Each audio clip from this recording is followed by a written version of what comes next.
What's up, everybody? Welcome back to another episode of the Run Your Mouth podcast. I am here from another terrible hotel room, getting ready to catch a flight. And we're going to do an off-schedule episode here. I got my sheath hat. No one has to see my unshaven head. Bobby the Bank, shout out, sponsor of the Run Your Mouth podcast. Anyways, off schedule. Got a couple minutes here before flight, hoping to take off Wednesday. And I got to get myself out of story debt because I keep doing this thing where I want to do an episode, but I'm like, I got to include today's news. Then I keep reading, then I got too much stuff. So we're going to clear out the entire docket of old stories and then back probably next week, Sunday or something. Maybe this weekend. I don't know. I want to take Wednesday off.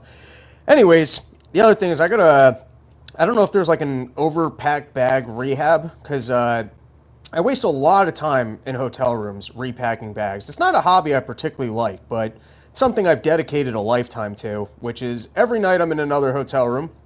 And the amount of time that gets wasted trying to restuff everything into a bag, because I always bring too much shit. And then last week I was like, you know what? Let's just go with a bigger bag. I get free bags anyways. Why am I doing this to myself? So who cares? I'm bringing a bag that's too big. At least I don't have to waste this much time. I can chuck everything into it. And of course, I hit some used bookstore. Great used bookstore out in Detroit. Maybe the best one I've ever been to. Bought all sorts of books. And now this bag's both overweight and overstuffed. And wasted probably an hour this morning repacking a bag, a hotel room that I've been in for 12 hours. It's a very stupid way to live your life. Anyways, here's some of the stuff that we've got going on today's episode. First is who in the Trump organization is front-running the market. Next up, how you can check in on your crypto bro friends to make sure they're okay, not killing themselves in cars, but without getting roped into buying the one coin that's going to break out in this market. Next, we watch the Piers Morgan show, where the British Green Party politicians set out on their Women Have Penises campaign, which will both look to give them penises or take them away, whatever they need. Next, why China is wrong to leverage seek and exert export controls in response to Trump's tariffs and export controls, and how nobody has ever done anything so vile by matching moves in negotiations. Here's an important one. Why the Vatican is saying, sir, you can't pee here. And lastly, why Hamas is standing against Tony Blair, and why if you don't like him, you are siding with the terrorists. Hamas has also issued statements supporting fresh air, which makes you a terrorist if you enjoy oxygen. There you go. We got a dense episode. Like I said, we're going to have a story day here, and we got a lot to delve into. First, a couple condemnations are in order. Take a couple comments here. Episode brought to you by YoKratom.com, home of the $60 kilo. Only place in the entire world. You get a full kilo of Kratom for just $60. Don't default on that story debt. Exactly. Runaway Slav, of course you would say that usury is entirely necessary for capitalism to work. Typical coin clipper. All right, and I'm sure you should have your white nationalist nation of immigrants such as yourself who weren't actually born here advocating for a different system that doesn't include lending money, where you can have money that you've made, capital, and give it over to someone so that they could start a business, and otherwise you'd have no reason to take that risk, and those people can't start businesses. I'm sure you've got a very well thought out system here. If anyone wants to come onto the show and give me an education on why or how this system would work where there is absolutely no lending with interest, or maybe you're going with a different definition of interest rates that are too high, I will gladly have you on, and you can state your case, robsnewsroom@gmail.com. All right, a couple condemnations are in order, and then we'll get into news. We do have quite a bit of news to get into, but you know, if things irritate me, if I can't yell about them on the internet, they just fester in my soul, and then I drink too much, and then I do more hoarding on the road, where I just keep shoving more and more things into a bag. So you got to get the condemnations out and hope that maybe someone works somewhere and they hear your condemnations and then they fix the things that are upsetting you. So just one, really simple. I'd like to take a stand against hotels with double elevator systems. Nobody in the entire world ever likes waiting on elevators. It's a process that we all go through. Sometimes the elevators are down. They only got one elevator. You always got that annoying thing at the door. You're hoping you get to ride the elevator alone. Nobody likes waiting on an elevator. And hotels don't do a good enough job in a lot of places letting you know what the staircase is and just letting you use the staircase. Whoever's decided that it's fancier and that you'll feel more important if you have to go to one floor to then be on the lobby of the hotel to then wait on another hotel. You're overthinking things. Nobody feels more important having to go through a 2-elevator process. If anything, you now have people spending too much time on the rooms because it's annoying to leave the rooms, and then they're farting more in your hotel rooms. Do you want more farts in your hotel rooms? Is that what your engineers are working on? Just keep it to one elevator. It's cheaper too. It's cheaper to have one elevator versus 2 elevators. Who is making these designs with double elevator systems? Now you got to pay for 2 elevators. Got higher likelihood of elevators being out of service. And why? To bother people that they got to stand around and spend more time waiting on elevators while they stay at your hotel? I'd love to be able to interview some of the engineers who come up with these designs and just hear them out, because, I mean, they're either the world's smartest people, biggest dumbasses, or some sort of a weird mix of the two. Next is, I don't know how many of you guys engage in ordering food. I'm not big on ordering food. I find once you're hungry enough that you want the food, I'd rather be in motion, going out and getting it, than standing around and waiting for it. If I'm hungry, it's too anxiety inducing. Waiting on the guy, is he going to show up? Is he going to ditch your food outdoors? The whole thing. But today, I can't be eating these crummy hotel breakfasts. At some point, you just need to actually eat real food. And I was like, all right, let's go to Seamless. And I was going to get like a bagel and eggs, all of $7. And then there's a $2 Seamless fee on top of an $8 delivery fee. Listen, I know Slav's going to hop on this and be like, you're a Jew. I ended up not ordering. I'm just sitting here hungry. I'll eat at the airport. But I feel like if the restaurant's going to do an 8, like, I understand if you're ordering like $100 worth of food, maybe it's just like a flat tip rate and it's just really not designed for if you're trying to order a single sandwich or a smaller meal, and then it's less economical to be ordering delivery. But I feel like you shouldn't have to tip on top of a delivery fee. I feel like that's a one or the other. The restaurant's making the business of selling you food, and they can even just do higher prices specifically for Seamless. Maybe that's a better way of masking the fee. And then you tip a driver, or you charge me a fee. I feel like both is some Jewy double dipping. I actually feel like they're the Jews, and that's why you need Jews like me to go, hey, you guys are being a bunch of Jews here, and this is a little bit too much. Speaking of which, am I getting charged for double elevator fees? Are the hotel rooms so expensive because of the double elevators that they installed? Because I don't need double elevators. I'm a single elevator kind of man. All right, let's get into the show. Before I do, I did just add some new porch tour dates. I actually just added a New York City date, which is at this bar called Pub Key. It used to be formerly Crow's Bar. That was actually the name of the bar, and I drink there all the time. It's a great bar. The back room's real cool. It's got a whole Bitcoin thing going on there now. So that's going to be in New York City, and that's you can go to porchtour.com. You can see all these dates because we're doing a run. It's going to be me and my buddy Menuhin headed up to Boston, New Hampshire, and Providence, Rhode Island. Next weekend, I'm with Brian McWilliams out in California. We've got 2 dates in the LA area. I believe it's Santa Monica and Hawthorne, and then Agawanga, which Fast Heart Mart, the guy from the intro, he's going to be performing on that guy. And then there's another run later in the year, Jacksonville, just landed Savannah. I'm sorry, Savannah was landed. It finally landed Charleston. That's going to be a day drinker. Added a Wednesday show, which is like 45 minutes outside of New Orleans before Skankfest. You guys can go to porchtour.com. You can check out all the dates. I think that's all the dates for the years. So go and check it out. All right, let's take a couple comments here. And then we got a whole expose of women in politics. John Popik, a Monday stream. Yeah, I'm here. Got too many stories and want to take Wednesday off. Pee in the ocean a whole bunch. That's my plans for Wednesday. Gonzo B, I agree. I may order delivery food like once a year, if that. Thank you. Runaway Slav, cook a steak with the clothes iron in the room. You know, you're coming through with some good ideas now. I've never thought of Charlie Daying lunch. There's a Walmart across the street. I should have thought of that. Could have picked up some hamburgers. I guess ran the iron over the tub. Do people actually do that? That sounds like the third world garbage that you brought to America when you migrated here, of making these hotel rooms more disgusting with your immigrant activities that otherwise are reprehensible to good, honest Americans who appreciate that people can loan at interest and we can grow our economy. Freund Lavin, howdy, Mr. Fire. Howdy back at you. John Popik, women in politics, simple episode. They suck. All right, I guess we can call it. John Popik solved it. And then Casey Hayes saying foolish. Not sure what that's in reference to. All right. Anyways, porchstore.com. Check out all the porch dates. Come out, support. Last night at Childerberg was fucking incredible. We had a great time. Wish I could have hung out there more. But let's get into it. All right. So I believe that this is from AOC, and hopefully we have sound. AOC made a statement about Stephen Miller, that he's a short individual, and she was saying that disparagingly. She was mocking the man, that although she never met him, he's like a 4'9" individual.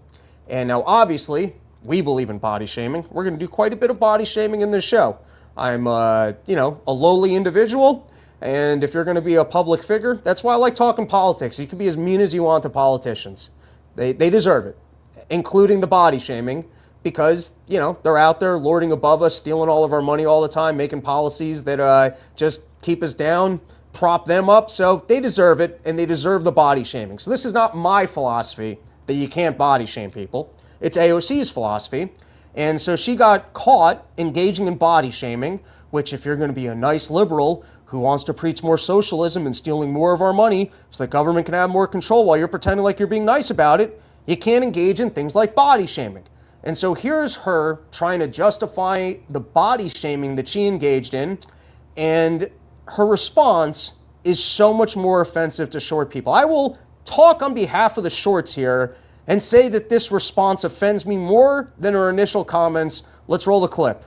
I brought the producer man on the road. I want to express my love for the short king community. I don't believe in body shaming.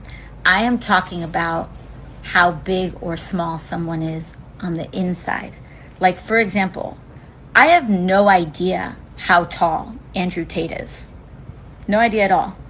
But that guy looks to me like 5'3", like 5'3", 5'4".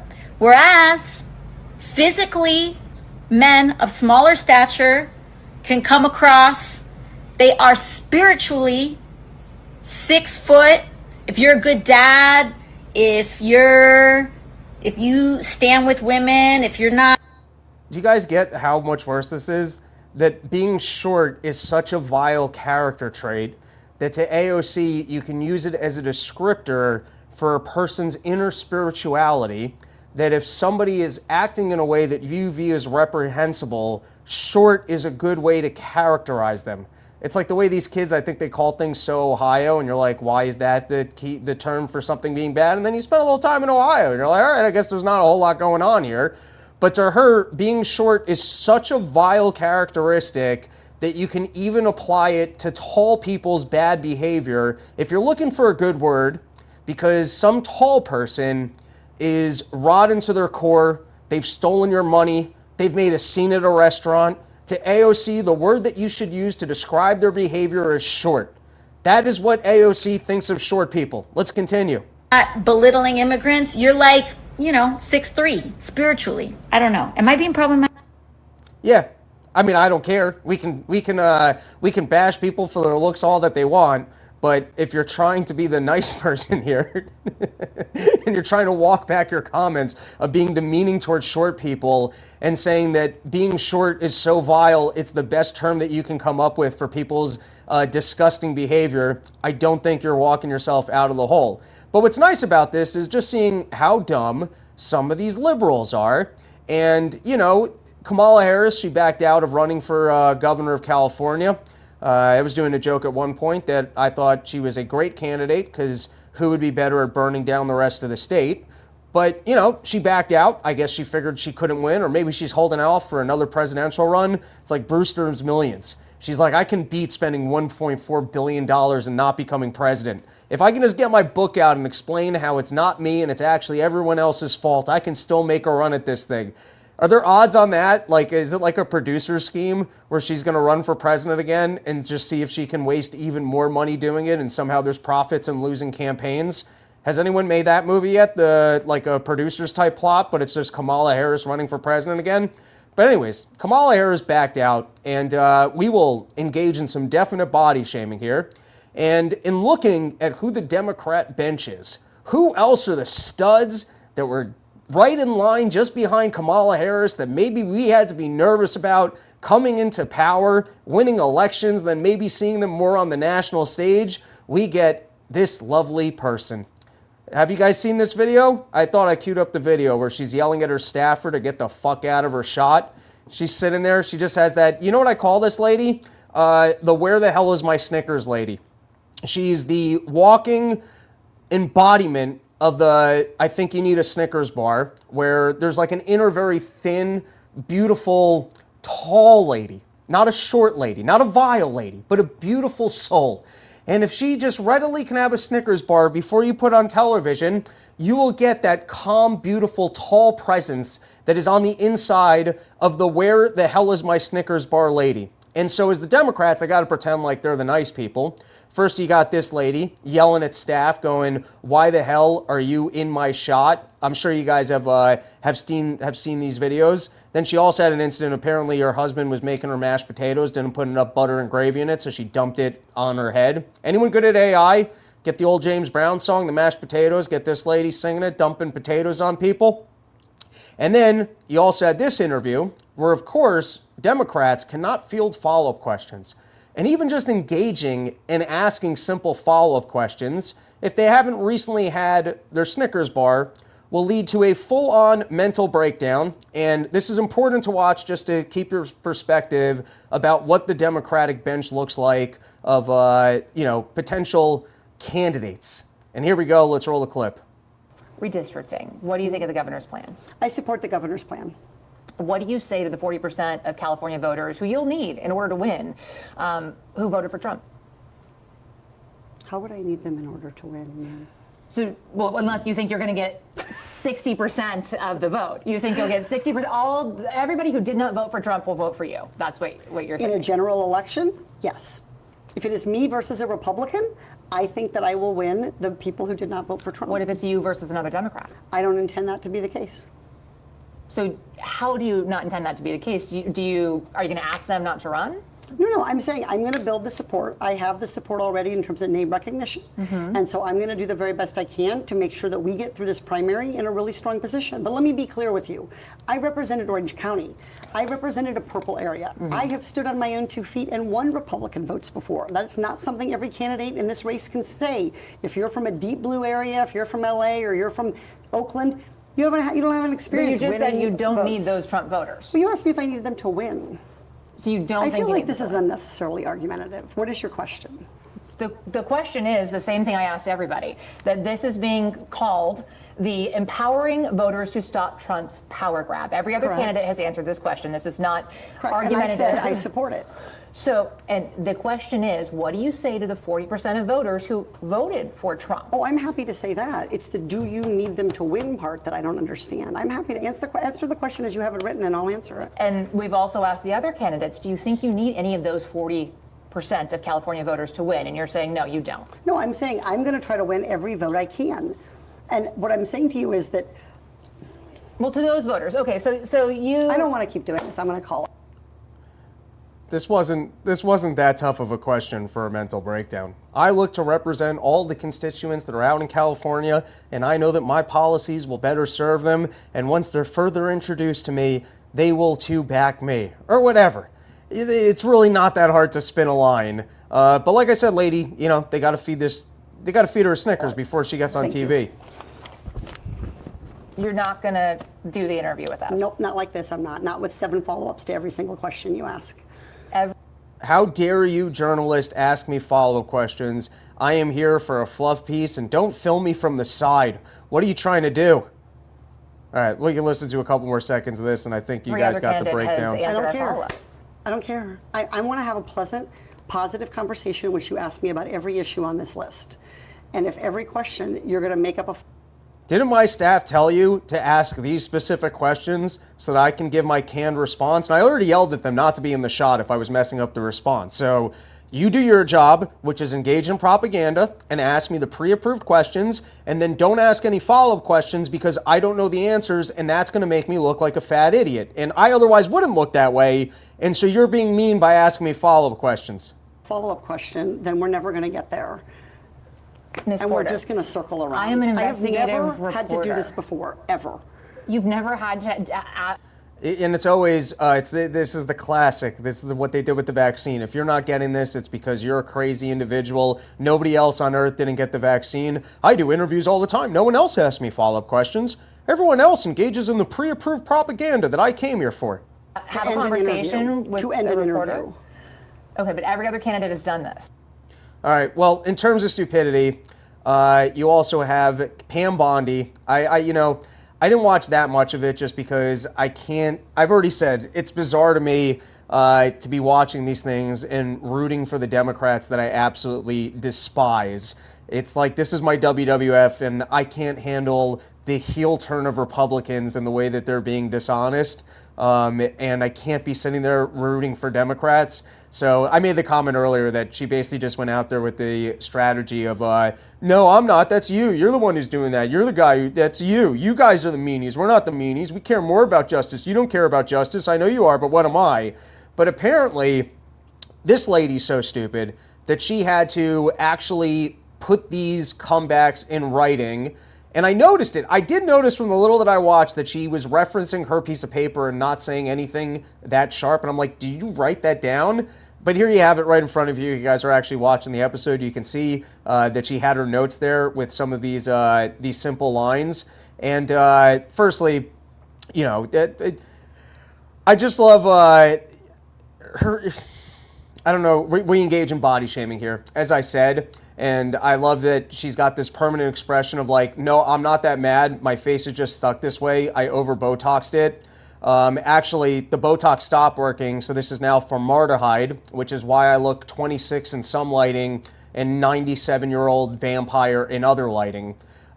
Wait, no, I'm not that mad. Just give me a second here if I could reference my note, because you say you're for this, but what you did wasn't that good either. Can you give me a second? Let me just reference my sheet here of comebacks. No, you're the hypocrite. No, Trump's good and great, and what you did wasn't good. Amazing. Didn't you guys just love the Donald Trump administration? It's good to get a refresher of, how dumb the Democrats are, but it's not like we're free and clear on the Republican side. Speaking of dumb women in politics, Latita James is now being, indicted, or a grand jury decided that they were going to prosecute her, basically lying on forms trying to get a better deal on a mortgage, which is exactly what she went after Donald Trump for. She had some lunacy line that when you get cheaper mortgages, it affects everybody else who's trying to get a mortgage and drives up there, which I don't even think that's necessarily true. If you understand fractional reserve banking, banks would like to put out as much free money as they possibly can. And if the interest rate that they give it to you is one that they think that they can make a profit and capture the spread off the cheaper interest rate from that they're able to secure, basically just handing you free money or above the, I guess the Fed funds rate. I might not have that right. But anyways, if they think that there's zero risk in lending you money and they want to give it to you at 4%, I don't think that gets in the way of somebody else's loan. But maybe I have that wrong. Anyways, Donald Trump, though, he was getting big loans from some of the most sophisticated outlets in the world. They didn't lose any money lending to him. So I think it's hard to say that they needed consumer protection from the government on loans that turned those companies a profit. But of course, she was out there saying this is reprehensible. He lied. He overinflated assets that he was putting up as collateral, and that's costing everybody else. And then caught dead to rights saying on a secondary home that was going to be her primary residence, which apparently gets you a cheaper rate on your mortgage, which I don't understand the practices well enough. I would think, well, I guess maybe if there's more of a risk if it's your secondary home of default against your income, and so they want to charge you a higher rate. But just speaking of being an idiot, firstly, going after someone for the exact activity that you've engaged in when it's in writing, you've got to be such a dumbass. And then the more time that you spend on stages yelling about how reprehensible the behavior is and why people need to be prosecuted for it when you've done it, you're being a dumbass. And then when you engaged in these behaviors that you could own this house in upstate New York, I mean, that's the cherry on the dumbass cake. Now, I don't own a home. I'm a renter in a bad apartment building. I would love to own that home. would. You can give me that home tomorrow. I will be one happy camper. Nice house, except I don't want to live in upstate New York because Broome County gave me a ticket recently, and then I had to take a 2 hours driver's ed course to get rid of that ticket. So I don't particularly like upstate New York at the moment. And I'm saying for us poor plebs, that's a nice home. But to get caught up in mortgage fraud as a politician, you would think that it's going to be, maybe there's some incredible bunker there. Maybe it's just supposed to look like some simple home, and then you go into the basement and it's extravagant mansion.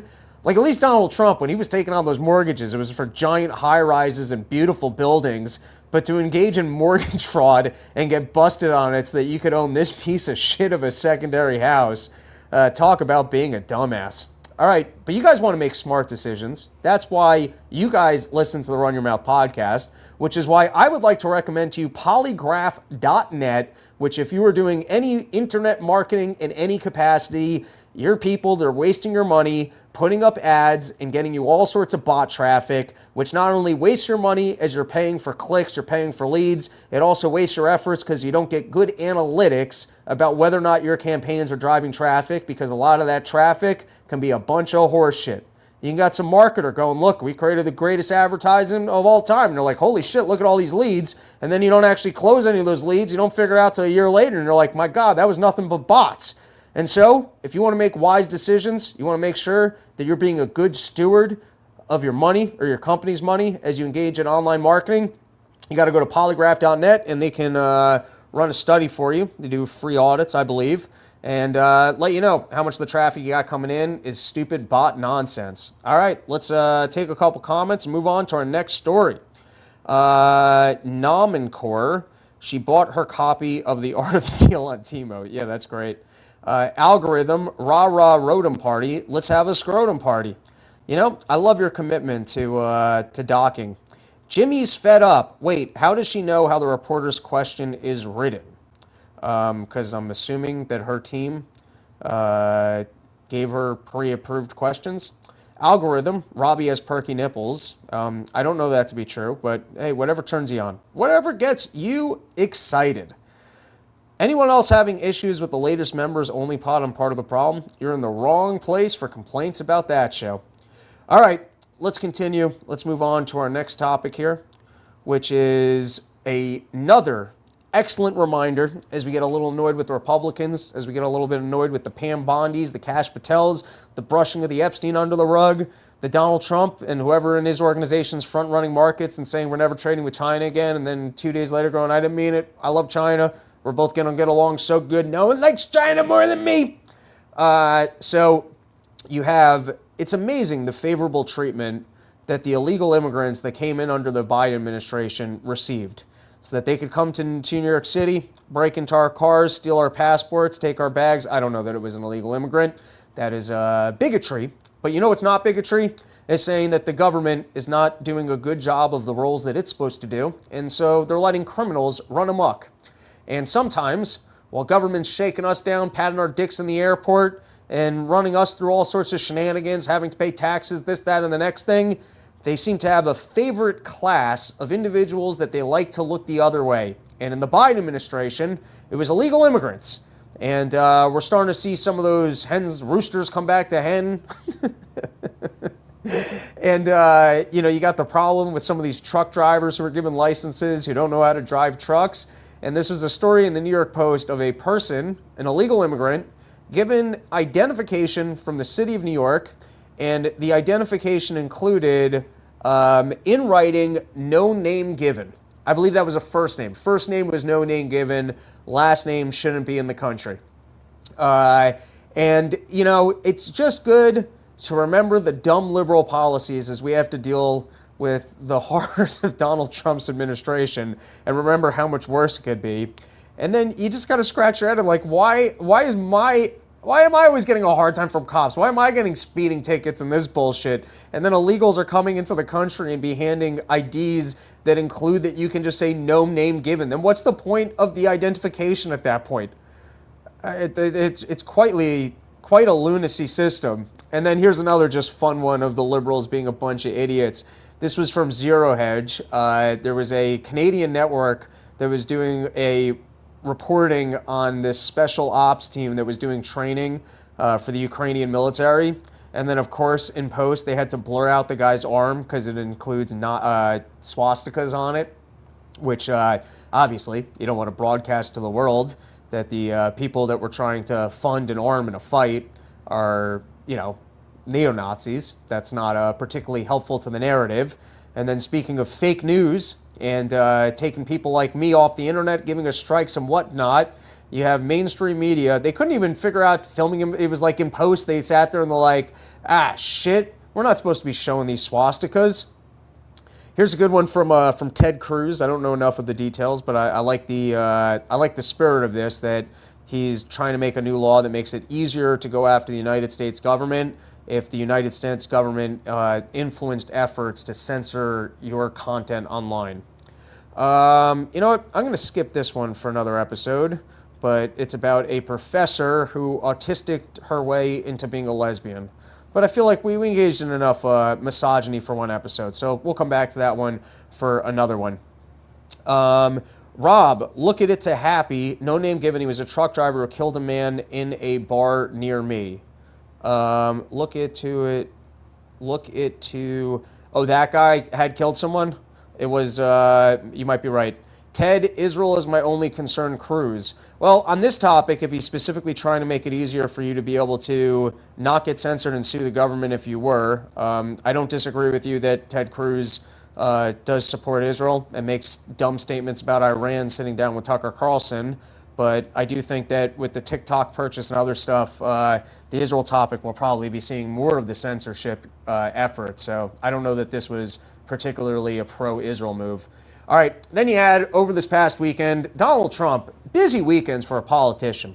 It's the problem with phones. He could have just been golfing with his granddaughter, showing off his wholesome Donald Trump side, and letting the granddaughter know that's a good swing, that's a this, that's a that. But when you got phones on you, you can tweet and make news all the time, and Trump loves it. Donald Trump loves making news late at night when he's up. He loves making weekend news. It's no days off with this guy. And so at first he made a statement that I guess 100% tariffs above current tariffs because of the export controls that China's doing on its precious minerals, which is something that we need from them / we need processed by them. And the markets went into a whole furry, particularly I think a lot of the altcoins got wiped out, which I guess that is somewhat the nature of being in dumb shitcoin investments of an unregulated market. There's a couple interesting things here. Firstly, once again, Trump seemed to back off this one, and 2 days later, once there was uproar in the markets, being like, no, we love China, which I don't really know the negotiating tactic of doing the most aggressive thing you can do and then instantly taking that off the table and channeling to people that they might as well try and be aggressive back because you're just being really aggressive and you might not actually hold to what you're saying. But listen, I don't understand Donald Trump's 60, 70, 10D chess. So, maybe it's one of those things where he keeps bluffing, and people are like, he's just bluffing, and then he actually holds to one of these things, and we end up in a war, I guess? I don't know. I understand how bluffing works in poker. Sometimes you try and get caught early bluffing so that people are like, oh, he's always playing it loose, but then sometimes you have a winning hand. But in this case, if the bluff is that you're going to do something really aggressive, that might escalate tensions or lack of trade between countries, and then pulling through on your bluff would actually mean that. I don't really know how that strategy works, but I don't understand Donald Trump's 6D chess. I'm the idiot over here who keeps hearing about how brilliant this guy is and the wins that are going to come, and how everyone's going to come back and go, Donald Trump, you're the most incredible person ever. I'm sorry I ever doubted you, and here's free stuff for the American people. I just haven't seen it yet, and I don't understand the moves, which it's my own stupidity, which is why, I just don't see it. And since I don't see it, I'm stuck here asking questions and being confused about what the moves are. All right, do you guys think someone in the Donald Trump administration's front running the markets? Because it's interesting to me. If you could have the information of Donald Trump escalating trade tensions versus like a slight dip in the interest rate to go trade off that information, what do you think you would prefer? It seems like there's so much profits. And if Donald Trump sends out a tweet that makes it seem like something chaotic is going to happen, and then he just retracts the tweet, And in this case, I think there was a lot of money that went in on shorts just before that tweet. And I don't even know if the crypto markets are beholden to the same insider trading laws. And, I'm certainly not for more regulation. That's not the argument I'm trying to make here. I'm just saying there is something interesting about the new landscape and I guess the ability to front-run presidential information. If anything, that's a little bit a fault of the current powers of the president and the fact that he's engaging in these trade wars. Is that single individuals can send out tweets and wreak as much havoc as they did on the markets. All right, let's cover a couple more topics, and then I got to head to the airport. Ray, so are we going to World War III with China, Russia, or Iran? I thought it was going to be Venezuela. Runaway Slav, if Republicans lose voters for taking Israeli money and Democrats taking Israeli money, get their homes protected by their own voters anytime something pops off in Palestine, who is the actual bad guy? I don't know. It's quite the riddle. I don't know. I don't have an answer for you. Oh, are you trying to say it's the Jews? I just couldn't solve the riddle, but it was right in front of me. Freundleben, crypto markets are indeed beholden to the same insider trading laws. Have to disclose all my assets and trades for where I work at. All right, there you go. Jimmy's fed up. Someone made something crazy like $100 million profit on a Bitcoin short on an account created that day right before the China tweet. Doesn't sound great. Who do you guys think it is in the administration that's making the money? Well, Trump's tall, so he must be right? But he might be spiritually short. I don't really know how the AOC metrics work.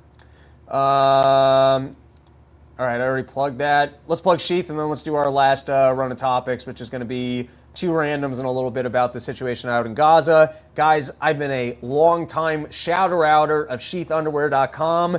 I've been squatting, and I put on some LBs, and let me tell you, I'm a full-time sheather now. My thighs cannot take a day without the sheath, the friction, the rubbing together.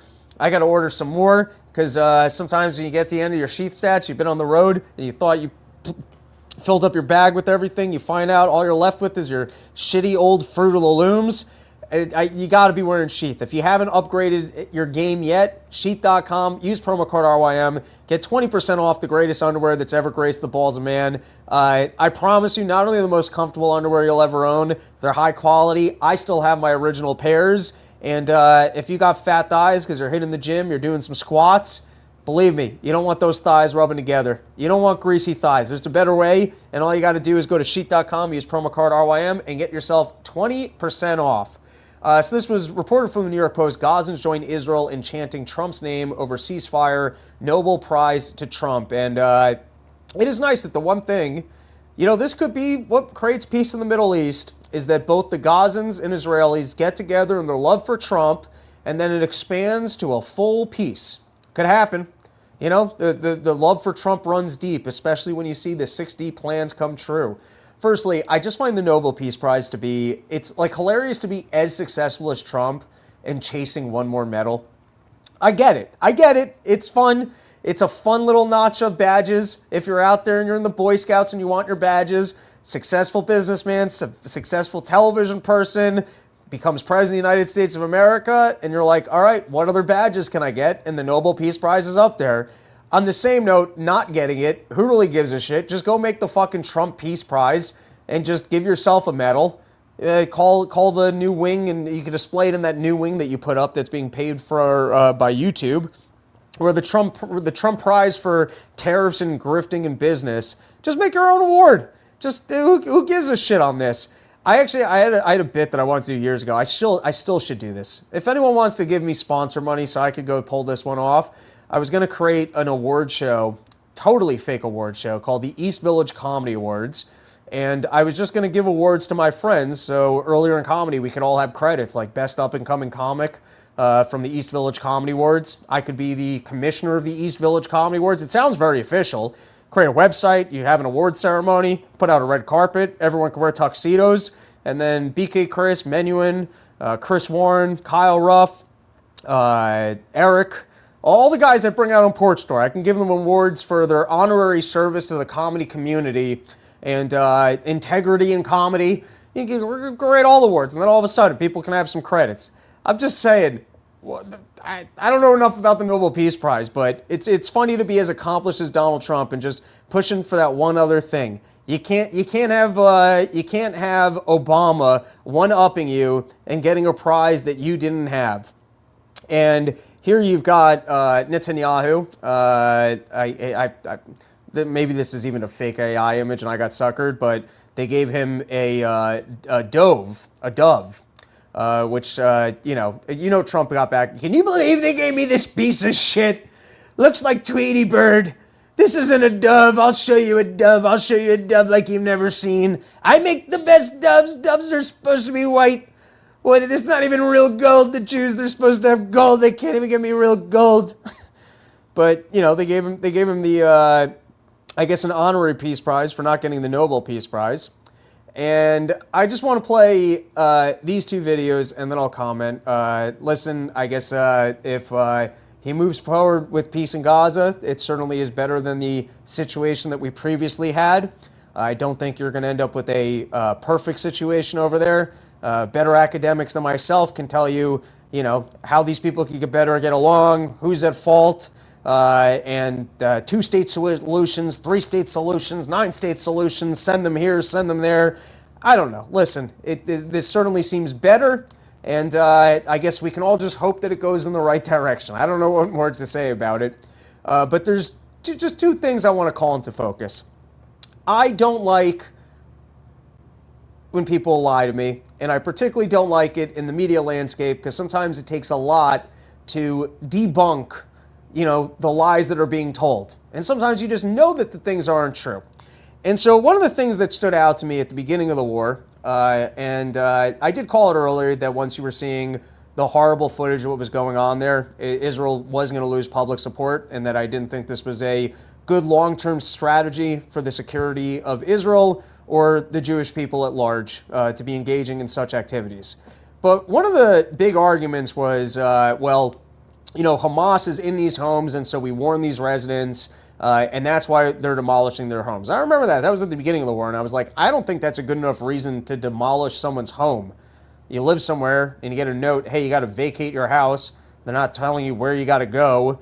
That doesn't seem to me like a good enough reason to just blow up someone's home.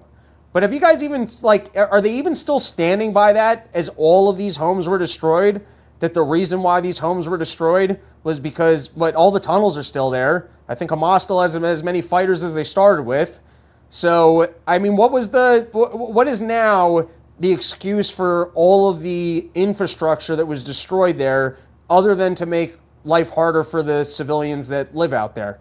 Because at the beginning, maybe I'm wrong. Maybe this is a false memory, but I seem to remember a lot of chatter of, there's terrorists in these buildings, and that's why we try and do everything. No one cares more about the civilian population than us, and that's why we give them warning.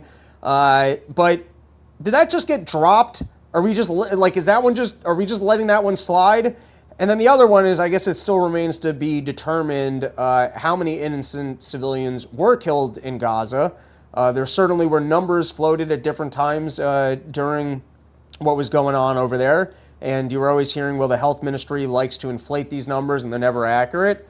But here's a clip from Donald Trump where at least he's running with the number of, I believe it's 67,000 people killed, 2 million people displaced, and absolute destruction of the area. And, I would like, listen, I think people probably need harsher consequences for the horrible activities that they engaged in.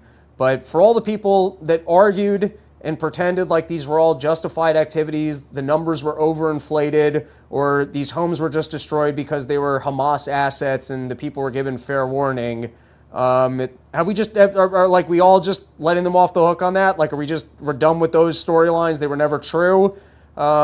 Anyways, I'll roll the clip. Approval for a period of time. You have to understand, they've lost probably 60,000 people. That's a lot of retribution.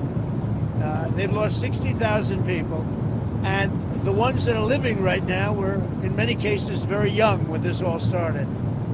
And we are having them watch that there's not going to be big crime or some of the problems that you have when you have areas like this that have been literally demolished. You have 2 million people, and probably it'll be less than that, but you have close to 2 million people going back to buildings that have been demolished. and a lot of bad things can happen. So we want it to be safe. I think it's going to be fine. Is Trump reporting now Hamas talking points? Is this Trump coming out as being pro-terrorist because he's going with Hamas talking points? All right, and then I got one more clip, which I'm sure all of you guys have seen it, but it was Trump saying that Netanyahu needs a pardon. I think Netanyahu's face is kind of like, dude, don't say that. That doesn't really make me look very good. Doesn't imply a level of guilt. I don't know if it's the full clip where he goes, it's just over champagne and cigars. But here, we can roll the clip. Hey, I have an idea. Mr. President, why don't you give him a pardon? Give him a pardon. Come on.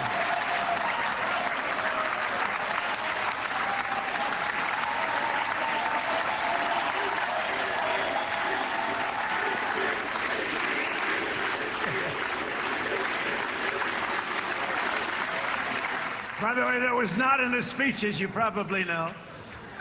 But I happen to like this gentleman right over here, and it just seems to make so much sense. You know, whether we like it or not, this has been one of the greatest wartime presidents. This has been one of the greatest. We can call it on that wartime topic. Two more randoms, totally unrelated.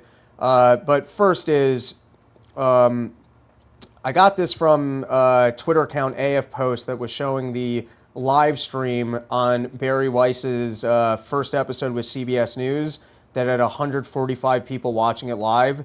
And so as she made $150 million, which would make you think that she is the greatest media asset, I don't know. What did Rogan get? $400 million for going to Spotify on a 5-year deal? And maybe this is running a whole network, and so it's not just for her on her show. But man, would you think that that's a popular lady if she's going to make $150 million to go onto network television and continue doing what she's doing? And I'm assuming that this is accurate. I couldn't then find the YouTube feed. But she did have big names on this. Apparently Hillary Clinton and Condoleezza Rice are in the picture.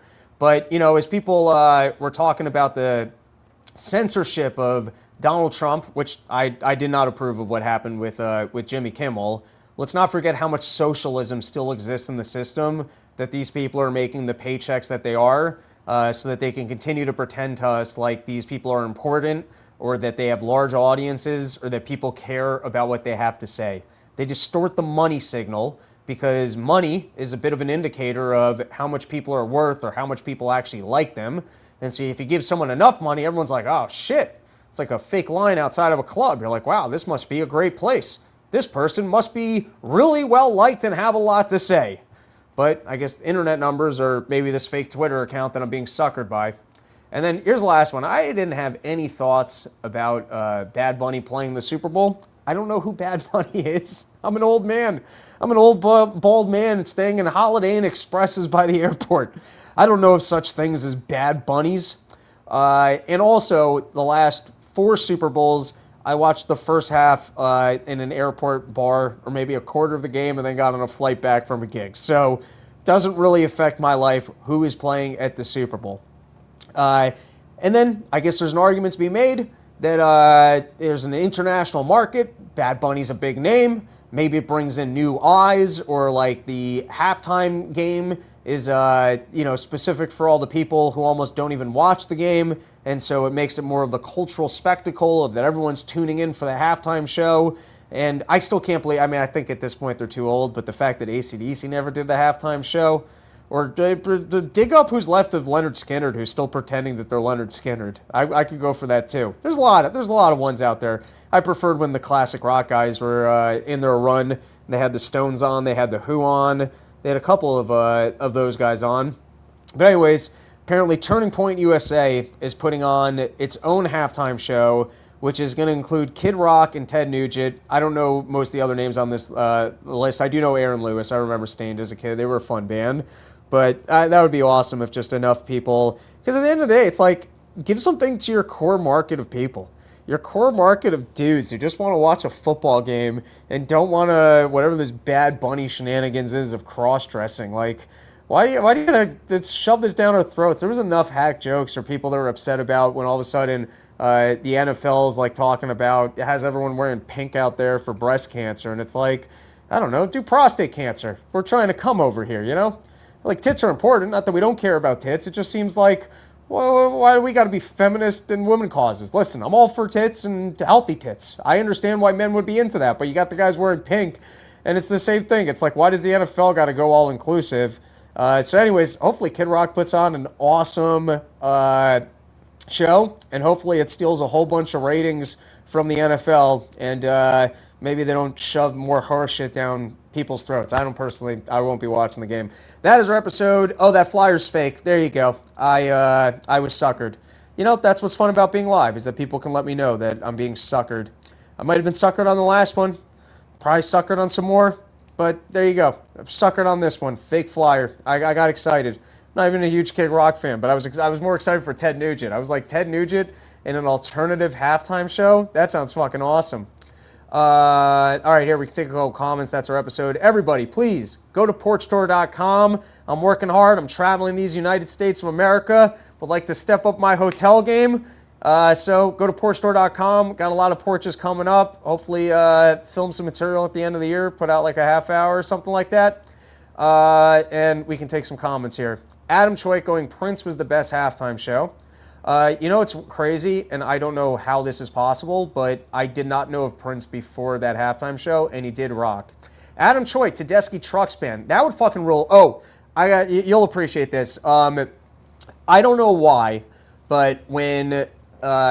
listen, I used to see the Allman Brothers Band at the Beacon Theater probably twice a year, you know, for a couple years.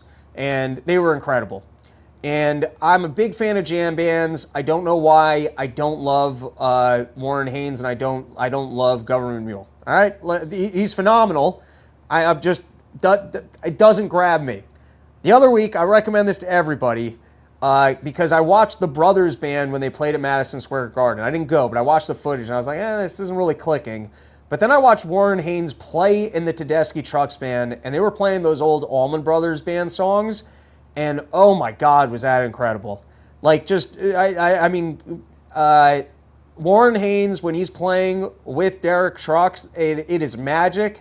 And that backing band, I don't know enough about music to explain it. Maybe it's the horn section or Susan Tedeschi's voice. It just, that rips. I would love to see the Tedeschi Trucks Band with Warren Haynes playing the old Allman Brothers Band's classics, because that might be some of the best versions of those songs I ever heard. I think I've already listened to that just live recording 3 times. If you guys are fans of classic rock or jam band music, I just give that a heavy recommendation. Go listen to the version of Dreams that they did.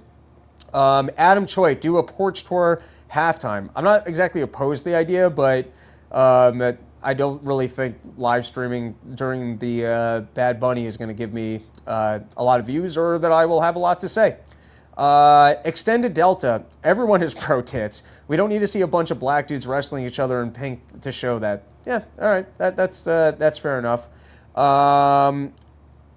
Is Robbie headed to Skankfest New Orleans? Yes, I will absolutely be at Skankfest New Orleans. I'm looking forward to it, and I just added a Wednesday show. If you live out in New Orleans, I know some local comics are really funny, and I'm going to be doing a show on that Wednesday. It's like 45 minutes from New Orleans. Drew Zimmerman, Robbie, I still think Rogan 2028 as an independent is the correct play. What are your honest reservations to this thought? I would just like to see Thomas Massey, and that could be fun. I mean, if Rogan put together a good enough cabinet, and I guess ran on the basis of look at all these really smart people that will actually, I'm not saying he's not smart, that I want to make it clear, but I think that would be more of I am the marketing person. He's also a phenomenal, you could see it if you go to the mothership, that he has a personal discipline to him that he then brings to places of everything's going to run perfectly and efficiently. And so, being a good manager is one hell of a skill, and just having a winning attitude of we're going to win and everyone's going to show up to work and be disciplined, kind of what you almost imagine from General Patton in the movie Patton. So he could certainly get the smartest people around him, and probably be better than any of the other options on the table. He does still have some socialist flavor to him, but enough time with Dave, we could clean that up. And if I had to just pick one person, it would be Thomas Massey. Pickled Rick, Robbie is not gay, even if he likes jam bands. Suspicious, but not today, homo. Adam Schweit, they played over the weekend in Macomb and Clearwater last night together. Oh, were they in Clearwater? I saw that, and I'm headed to Florida tonight, and I was really annoyed that was Sunday. But I had a great time doing Childerberg, but I would have loved to have gone out there a day early and have seen that. Hey, let me know that. All right, this is over. We are done with the show. I'm headed to the airport. Got to read today's news and put together time. Later, everybody.